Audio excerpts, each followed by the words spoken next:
Swami Vivekananda ji, who said that the only way to truly know something is through the direct experience of it. Yes, exactly. When I had my initial meetings and there would be a senior RSS Pracharak holding the session, it always begins by asking everyone who's present there to introduce themselves. And you have to say your full name.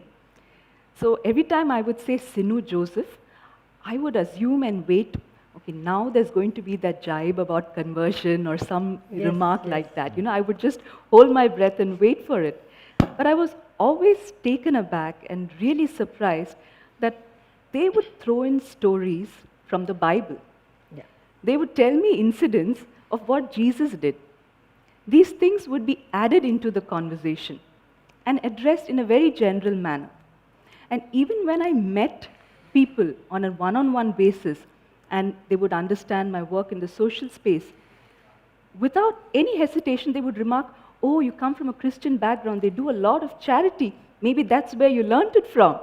And it's funny because I did not learn charity. I learned seva, and I learned that from the RSS. And seva does not mean that you do someone a favor. It means that you thank them for the opportunity to serve them. So everything that I have learned has come from who we fear. And this fear is often something that's there in the mind.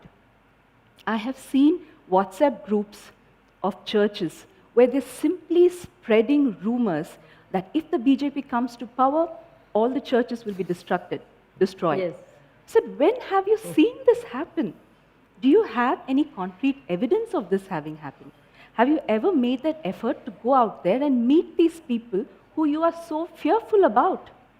When I was working once with Vanavasi Kalyan Ashram, and there are so many organizations that we would not even know the names of. They do amazing work in a place called Dandeli, a hilly area, a tribal area. This RSS woman, she took us to a place which was a church. And she said, this is where we do all our sessions. I said, in a church? Is the priest okay with it? She said, yes, there are no other houses nearby, and we are perfectly fine with it. When the church does its masses, they do it. When we need to do something, they're perfectly fine with it. I said, people just don't know this. Because those who are living with this fear never step out and go and meet the others, as Madam just spoke. So I think that effort has to be made. It happened for me by chance, and I'm so grateful for it.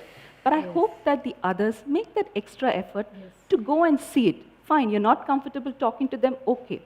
There are so many seva activities that they do. Enroll in one of them.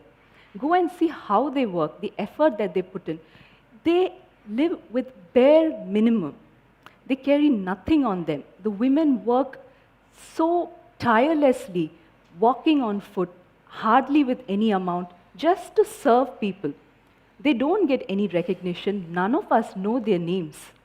And that is something we really need to see in order to understand.